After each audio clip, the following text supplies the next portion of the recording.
Hello everyone, welcome back to Ashok reads. Last ఎపిసోడ్లో మనం కురుక్షేత్రం మొదటి రోజు శ్రీకృష్ణుడు అర్జునుడికి భగవద్గీత బోధించడం, విరాటరాజు కొడుకైన ఉత్తరుడు చనిపోవడం చూసాం. ఇంక లేట్ చేయకుండా నెక్స్ట్ అధ్యాయం స్టార్ట్ చేసేద్దాం.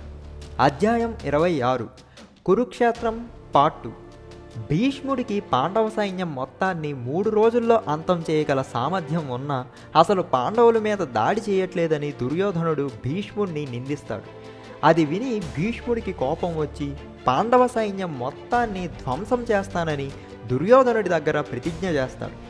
చెప్పినట్లుగానే పాండవ సైన్యాన్ని కొన్ని రోజుల పాటు అతలాకుతలం చేస్తాడు. భీష్ముడి బాణాలకి పాండవ సైన్యంలో ఎవ్వరి దగ్గర సమాధానం ఉండదు. ఇలా కొన్ని రోజుల పాటు భీష్ముడు చాలామంది పాండవుల వైపు సైనికుల్ని వధిస్తాడు. ఇక శ్రీకృష్ణుడు రంగంలోకి దిగాల్సి వస్తుంది. అర్జునుడి మీద కూడా భీష్ముడు దాడి చేస్తుంటే శ్రీకృష్ణుడు రథచక్రాన్ని తీసుకుని భీష్ముడిని చంపేస్తా అని అంటాడు. భీష్ముడు ఆ వాసుదేవుడి మీద బాణాల్ని సంధించినా అవి అతనిని ఏమీ చేయలేవు. శ్రీకృష్ణుడు భీష్ముడికి రథచక్రంతో దాడి చేయాలని నిర్ణయించే ముందు ధర్మోపదేశం చేస్తారు. భీష్ముడి సామర్థ్యాన్ని అధర్మపరులైన కౌరవుల వైపు ఉపయోగించడం ఏమాత్రం సరి అయినది కాదని చెప్తారు. హస్తినాపురాన్ని తన జీవితాంతం కాపాడతానని భీష్ముడు చేసిన ప్రతిజ్ఞ వల్లే అన్ని అనర్థాలు జరిగాయని చెప్తారు. ధర్మాన్ని కాపాడాల్సి వచ్చినప్పుడు మనం చేసిన ప్రతిజ్ఞలు మీరినా ఏమాత్రం తప్పు కాదని వివరిస్తారు. భీష్ముడికి జ్ఞానోదయం అయ్యి వాసుదేవుణ్ణి తనని వధించమని, ఆనందంగా తన ప్రాణాల్ని విడిచిపెట్టేస్తా అని అంటారు. కానీ అర్జునుడు వచ్చి శ్రీకృష్ణుడిని ఆపుతాడు. శ్రీకృష్ణుడు ఆయుధాన్ని చేపట్టనని చేసిన ప్రమాణం మనకు తెలిసిందే. అయినా ధర్మాన్ని కాపాడడం కోసం అతని ప్రమాణాన్ని పక్కన పెట్టి రథచక్రాన్ని భీష్ముడిపైకి ఎత్తినవారు శ్రీకృష్ణుడు. అది కృష్ణుడు మన కలియుగానికి నేర్పిన పాఠం. ధర్మాన్ని కాపాడడం కోసం ఎంత దూరమైనా వెళ్ళాలని మనకి శ్రీకృష్ణుడు నేర్పారు. దానికి భీష్ముడు కూడా అంగీకరించి ద్రౌపదుడి కూతురు శిఖండిని ద్వారానే తనకి మరణం సంభవిస్తుందని శ్రీకృష్ణుడికి చెప్తారు. ద్రౌపదుడి కూతురు అయిన శిఖండిని పోయిన జన్మలో అంబగా ఉన్నప్పుడు ఆత్మహత్య చేసుకుని భీష్ముడిని చంపడానికి మళ్ళీ శిఖండినిగా పుట్టిన విషయం మనకు తెలిసిందే. అయితే ఇక్కడ ఇంట్రెస్టింగ్ విషయం ఏంటంటే, శిఖండిని సేనాపతి అయినా కూడా అమ్మాయి కాబట్టి కురుక్షేత్ర యుద్ధభూమిలోకి ప్రవేశించనివ్వరు. అయితే శిఖండినికి భీష్ముడి మరణానికి కారణం అవుతుందనే వరం ఉండడంతో ఆమె తపస్సు చేసి అబ్బాయిగా మారుతుంది. శిఖండిని శిఖండి అనే అబ్బాయిగా మారాక 10వ రోజు యుద్ధభూమిలో దిగుతాడు. శిఖండిని ఆపడానికి శకుని కౌరవులందరూ కలిసి విశ్వ ప్రయత్నాలు చేసినా ఆపలేరు.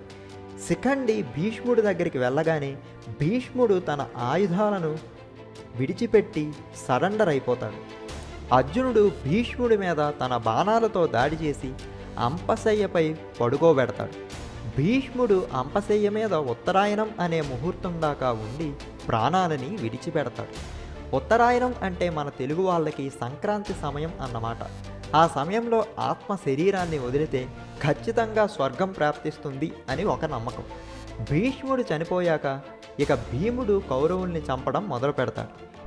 అర్జునుడి కొడుకైన అభిమన్యుడు దుర్యోధనుడిని మంటల్లో బంధించినప్పుడే భీముడు 20 మంది కౌరవుల్ని చంపేస్తాడు.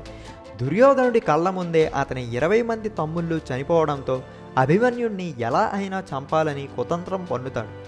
దుర్యోధనుడి బావ అయిన జయద్రథుడు ఒక్కరోజు తనని ఏ పాండవుడు ఎదిరించలేకుండా తపస్సు చేసి శివుడి నుండి ఒక వరం పొందుతాడు. ఇక కురుక్షేత్రంలో 13వ రోజు పద్మవ్యూహాన్ని రూపొందిస్తారు. అదే రోజు కృష్ణుడు అర్జునుడు కలిసి విరాట మహారాజు శత్రు సైన్యంతో పోరాడడానికి వెళ్తారు. అర్జునుడికి అభిమన్యుడికి మాత్రమే పద్మవ్యూహాన్ని ఎలా ఛేదించాలో తెలుసు. అర్జునుడు లేకపోవడంతో చిన్నపిల్లవాడైన అభిమన్యుడు పద్మవ్యూహంలోకి ప్రవేశిస్తాడు. కానీ అభిమన్యుడి వెనకాల మిగతా 4 పాండవుల్ని జయద్రథుడు ఆపేస్తాడు.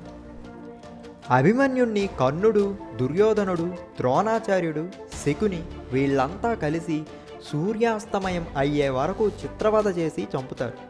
కర్ణుడే అభిమన్యుడి బాధ చూడలేక పొడిచి చంపేస్తాడు. కానీ తన ప్రాణంలో చివరి భాగం పోయేంత వరకు అభిమన్యుడు ధైర్యంగా యుద్ధం చేస్తూనే ఉంటాడు. అందుకే కర్ణుడు అభిమన్యుడు చనిపోయే ముందు ఒక మాట చెప్తాడు. మహాభారతం నుండి అత్యంత కీర్తి పొందబోయేది అర్జునుడో కర్ణుడో కాదు, అభిమన్యుడు అని. అలా 13వ రోజు అభిమన్యుణ్ణి చంపుతారు. ఇక ఆ తరువాత 14వ రోజు అర్జునుడు యుద్ధభూమిలో తన విలయతాండవాన్ని చూపిస్తాడు. తన కొడుకు మరణానికి కారణమైన జయద్రథుడి మీద ప్రతీకారం తీర్చుకుంటా అని ప్రమాణం చేస్తాడు. కానీ జయద్రథుణ్ణి యుద్ధభూమిలోకి రాకుండా దాచేస్తారు కౌరవులు. అందుకే శ్రీకృష్ణుడు తన సుదర్శన చక్రంతో సూర్యుడి కాంతిని ఆపి సూర్యాస్తమయం అయినట్లు భ్రమ కలిగిస్తాడు. అప్పుడు కలుగు నుండి బయటపడిన ఎలుకల జయద్రథుడు బయటికి వస్తాడు. అర్జునుడు తన బాణంతో జయద్రథుడి శిరస్సును ఖండిస్తాడు. ఆ శిరస్సు ఎవరి దగ్గర పడితే వాళ్ళు భస్మం అయిపోతారనే వరం ఉంటుంది జయద్రథుడికి. అందుకే శ్రీకృష్ణుడు ఆ శిరస్సుని జయద్రథుడి వాళ్ళ నాన్న ఒడిలో పడేలా బాణం వేయమంటారు. ఆ శిరస్సు జయద్రథుడి వాళ్ళ నాన్న ఒడిలో పడి వాళ్ళ నాన్న భస్మం అయిపోతాడు. అదే రోజు రాత్రి అభిమన్యుడి అంత్యక్రియలు జరుగుతూ ఉండగా కౌరవులు యుద్ధ నియమాలను మీరి రాత్రిపూట పాండవులపై దాడి చేస్తారు. ఆ దాడిలో పాండవులకి అజ్ఞాతవాసంలో ఆశ్రయం ఇచ్చిన విరాట మహారాజు కూడా మరణిస్తారు. శ్రీకృష్ణుడు భీముడి కొడుకు అయిన ఘటోత్కచ రాక్షసుణ్ణి పిలవమని ఆజ్ఞాపిస్తారు. భీముడు ఘటోత్కచుడిని 3 సార్లు పిలవగానే ఘటోత్కచుడు అక్కడికి వచ్చి కౌరవ సైన్యాన్ని బెంబేలెత్తిస్తాడు. రాత్రిపూట రాక్షసుల శక్తి అధికంగా ఉంటుంది. అందుకే కర్ణుడి బాణాలు ఘటోత్కచుడి మీద పనిచేయవు. ఘటోత్కచుడు దుర్యోధనుణ్ణి బంధిస్తాడు. తన ప్రాణ స్నేహితుడు అయిన దుర్యోధనుణ్ణి కాపాడడానికి కర్ణుడు ఇంద్రుడి నుండి వరంగా పొందిన ఒక దివ్యాస్త్రాన్ని ఘటోత్కచుడి మీద ప్రయోగించాల్సి వస్తుంది. ఘటోత్కచుడు అక్కడికక్కడే ఆ దివ్యాస్త్రం తగలడం వల్ల మరణిస్తాడు. ఇక 15వ రోజు ద్రోణాచార్యుడిని కూడా మోసంతోనే చంపుతారు. అశ్వత్థామ అనే ఒక ఏనుగుని చంపి తన కొడుకు అయిన అశ్వత్థామని చంపినట్లు యుధిష్ఠరుడితో చెప్పిస్తాడు. తన కొడుకే సర్వస్వం అనుకునే ద్రోణాచార్యుడు తన ఆయుధాలను త్యజించి లొంగిపోతాడు. ద్రౌపదుడి కొడుకు అయిన దృష్టద్యుమ్నుడు ద్రోణాచార్యుడి శిరస్సును ఖండిస్తాడు. అంతకుముందే ద్రోణాచార్యుడు ద్రౌపదుణ్ణి చంపేస్తాడు. ఇక 16వ రోజు భీముడు తను చేసిన ప్రతిజ్ఞని నెరవేర్చుకుంటాడు. దుశ్శాసనుడి ఛాతిని చీల్చి తన రక్తంతో ద్రౌపది జుట్టుకి ముడివేస్తాడు. 17వ రోజు కర్ణుడిని ఏ రకంగా మోసం చేసి చంపారో మనందరికీ తెలిసింది. రథచక్రం మట్టిలో కూరుకుపోయి ఏ ఆయుధం లేకుండా ఉన్న కర్ణుడిని అర్జునుడు వధిస్తాడు. కర్ణుడిని చంపడానికి అదొక్కటే మార్గం. అధర్మం వైపు నిలబడ్డందుకు ధర్మాత్ముడైన కర్ణుడికి ఇలాంటి మరణం తప్పలేదు. కర్ణుడు చనిపోయిన తరువాత కర్ణుడి గురించి నిజాన్ని పాండవులకి చెప్తుంది కుంతీదేవి. పాండవులు గౌరవపూర్వకంగా తన అన్నయ్య అయిన కర్ణుడికి దహన సంస్కరణలు చేస్తారు. ఇక మిగిలింది దుర్యోధనుడు ఒక్కడే. ఆ ఒక్క కొడుకుని అయినా కాపాడాలని గాంధారి తన తపస్సు చేసి సంపాదించిన పుణ్యఫలంతో దుర్యోధనుడి శరీరాన్ని వజ్రంగా మారుస్తుంది. కానీ శ్రీకృష్ణుడు దుర్యోధనుణ్ణి ఇక్కడ మభ్యపెడతారు. అమ్మ ముందు నగ్నంగా నిల్చుంటే పాపం చుట్టుకుంటుంది అని చెప్పి ఆకులు కట్టుకునేలా చేస్తారు. అందుకే దుర్యోధనుడి తొడలు వజ్రంలా మారవు. 18వ రోజు యుద్ధం మొదలవుతుంది. సహదేవుడు శకుని చంపేస్తాడు.